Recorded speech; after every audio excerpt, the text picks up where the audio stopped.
Hi, I'm JaeMyung Noh, still a young collector in early 30s, and I'm based in Seoul, Korea. And yeah, I love art, and I collect art with my wife, plus hopefully a small tiny baby too at some point. I started collecting art with editions and art toys in high schools, and it's been quite a while. And I went to schools in the States, in America. And at that time, my Vietnamese friends were collecting cost editions. So I started with them. I mean, at the beginning, I asked them like why they're spending so much money on the dolls, the toys. But a few months later, I started collecting with them. And thanks to them, I'm still collecting art and art toys and even prints and editions too. And since then, I have begun collecting unique pieces. I think around my college years, we love young artists, and um, I mean, I respect all the artists, and especially masters. When I see their works, it's great, and I mean, the quality of the works are definitely better than young artists because they've been doing the practice for a long time, and but still, I see myself more connected to artists living in the same era, and which I feel like we share things more in common. And you know, young artists they change all the time. They develop, they grow, and sometimes they even fail. And I just love to see them change. And so in terms of medium, we collect paintings, sculptures, and some installations, and even video arts. Unfortunately, we don't have photography yet, which is kind of hard for me to understand. But I think it's really something that people should look for because I think still a lot of artworks with the photography artworks, they're still um, people don't really look at. And I think that people should start looking at it, including myself. But I especially love sculptures because I mean, even great paintings, they change the whole atmosphere in the space in the room. But I see more of that case with sculptures, and it's a three-dimensional artwork. So you get to see all different shapes and all different part of artworks with sculptures. I think for us, most importantly, the work must be fun, and the wording fun that the term fun that I use it has so many different meanings. Could be fun because it's pretty, could be fun because it's ugly, maybe it's because grotesque, maybe it's because just funny looking. But I love to see the works and I love to have the works in my collection that are, that are a bit different from other works. And also,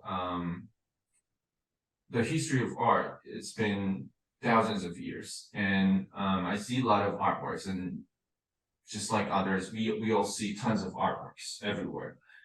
And it's very hard to see an artwork that is totally different from other artworks already.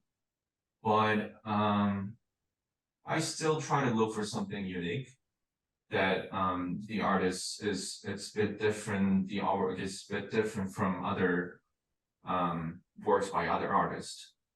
And also the result of the work is important, but I really think that the process and the meaning and the material of the works are also very important. And I think it's even more significantly important. And it's because normally collectors look at artworks and they only think about the result of the work.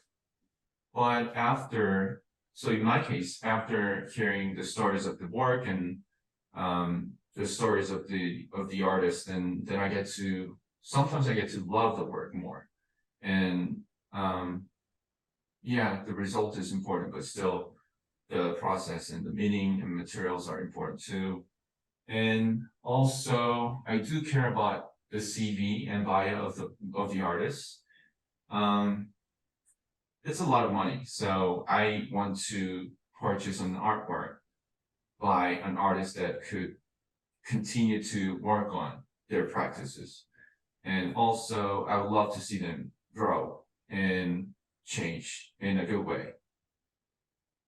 Because of that, I do care about their bio and their exhibition histories and what they've done in the past and what they're going to do in the future. Because I collect mostly young artists, I think it's even more important for me to check their CV and bio. It's not everything. I'm not saying that CV and bio it's the first thing. It's not the first thing, but it's still important because in many cases with young artists, I see a lot of them when they're in college or in grad school, even before they got into the scene professionally. So sometimes I love the work, but still I need something more than that. And of course, I sometimes purchase a work on site, but still I try to do some research and stuff. And in a lot of cases, young artists, they don't really have, they haven't done much at that point. And because of that, I do care about galleries also, the galleries that they work with and the galleries they represented by. And yeah, those are important too. And maybe it's too long, but I do love the young artists who have the potential to develop their practices. And I also prefer artists who can work on bigger scales. I mean, bigger works, it doesn't mean that it's a better work. I prefer ones who can work on big, small, medium, all different kinds of scales. And also, I'm not a super wealthy collector, and because of that, the work should meet the budget of mine. And also, I do think about before collecting any artwork, all artworks, I do think about if the work is going to fit with my collection. And that's also important. I sometimes I see some works that are really great, but I don't get to collect them because it's not. I mean, I understand that some works and some artists they're great, but it's just not my taste, or it's just not. It doesn't really fit to my collection. Then I get to hesitate and I have to think one more time. And it's not always right, but I believe nice people have bigger chances to succeed in the long term, maybe not in the short term. Artists cannot succeed on their own. They need help. They need help with others, and they need to communicate and work with others like galleries, institutions, collectors, critics, and other artists. So I prefer, I mean, it's really hard to tell if the artist is a nice person or not, but I try to figure out if they're nice people. I get to meet artists quite often because after I get to see a lot of artists there. And in the past I mean I'm a person who don't really care about others in in general, but when I talk about art, it's different, and I see an artist that I like, that I want to talk to them, and sometimes I even take pictures with them, which I never do with even with celebrities. I just don't know, and I just don't really not so into other things, but art is different. And when I see artists, I get to talk to them and I get to hear what they're thinking. And also, if I don't get a chance to talk to the artist, then I talk to gallery. Of course, galleries, they don't always tell you 100% true, but they know the artist better than anyone else because they represent them and they work with them and they try to promote them. So if I don't get a chance to talk to the artist, then I talk to the galleries that I can trust. And that's why I think it's really important to have some galleries that you can't really trust. I feel like I'm challenging every day, and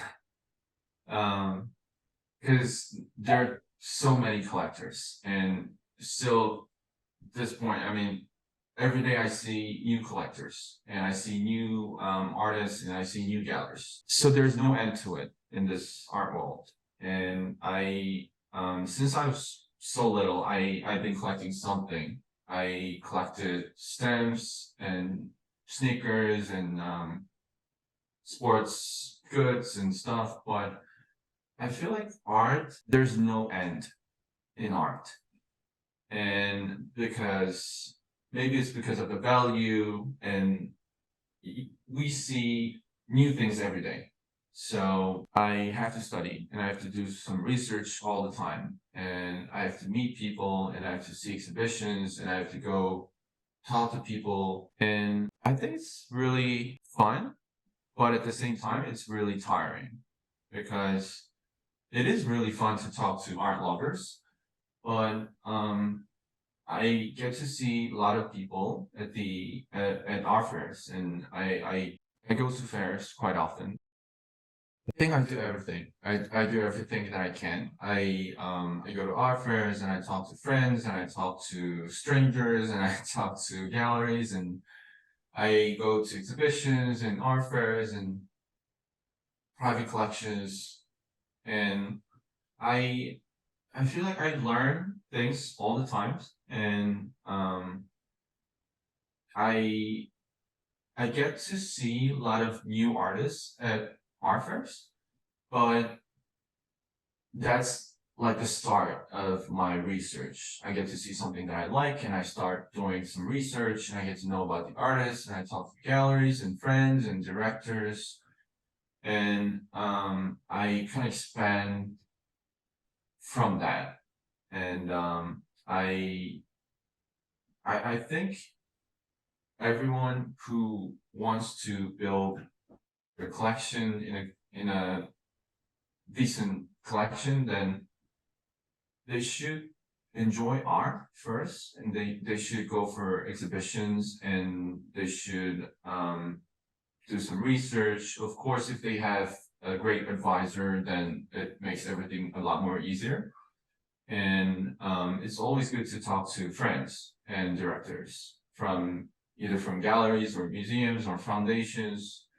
And because I love young artists, it's really hard to do a research on that because you don't get to see much from online. Then then I kind of have to rely on my knowledge, I guess, knowledge and experience. And I talk to the galleries about this and directors from museums and foundations. It's it's really fun to talk to people from institutions and museums because normally when I talk to collectors or people from gallery, then they talk a lot about the market.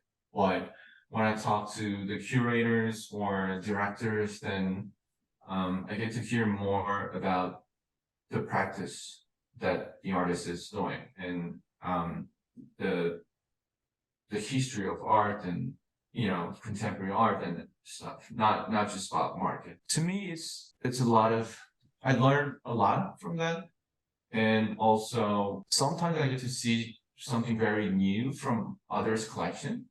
I visit I go to art fairs in other countries because not only because of the fair itself, but I get to see the private collection from the local collectors and also museums.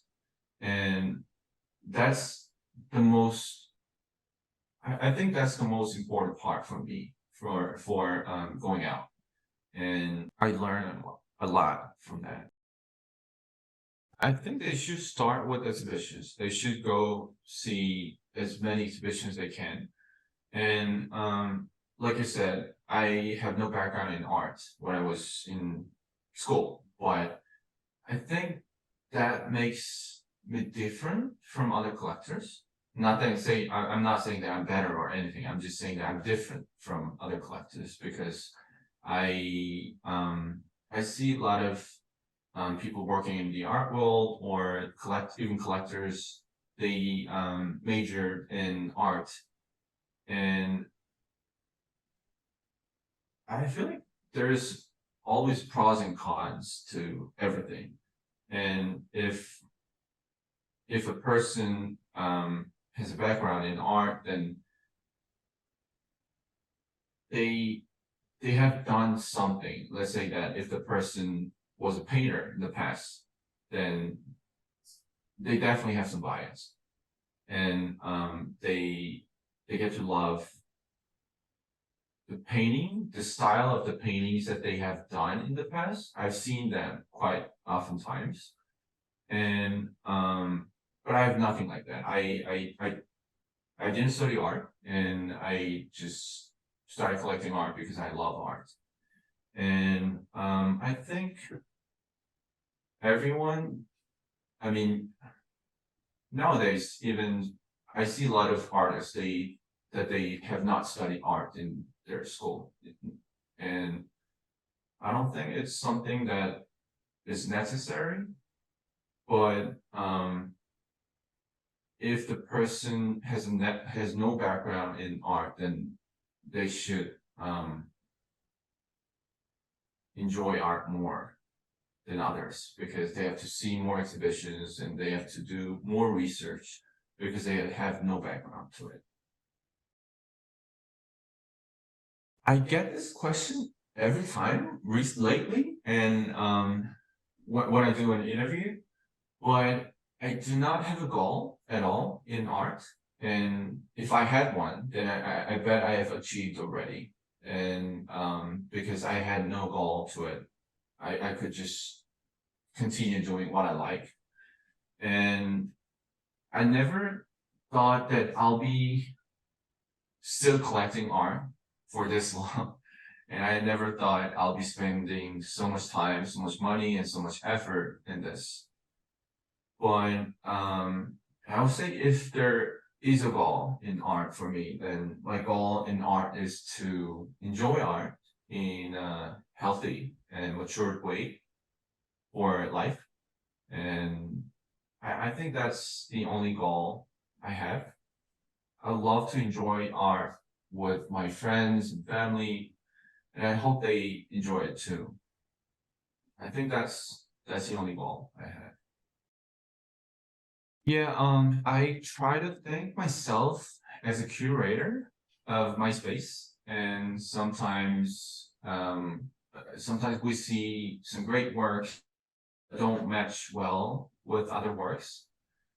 And in other cases, I see some works that look way better when they're well curated.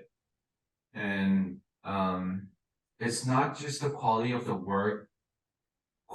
each work that is important, but also more importantly, the work be in harmony. And um, I try to match with each works. And like I said, I also love sculptures, and I try to show all dimensions of the sculptures when I get to display the work. And I do care so much if if the new work is going to fit well in my existing collection. If so, before I collect any works, I kind of simulate the work, if the work, whether the work is going to be awkward next to other works or is it going to fit. And what the I try hard my storage, my space, but I don't know. It's maybe some people comment they think that it's not well displayed, it's not well curated, but I try. Yeah, I would love to see VART offering something different from the existing other platforms. And I heard that VART is not just focusing on the market, but also trying to show and introduce more new galleries and artists and people in the art scene. And I think it's really great because I feel like other platforms they mainly focus on bigger programs, bigger galleries, and bigger more of well-known artists. But I heard that VART is trying to provide something that we have not seen from other platforms. So I would love to see more of hidden galleries and hidden artists that I've never seen or that I've never heard of. And yeah, I think I'm definitely going to use the platform to do some more research.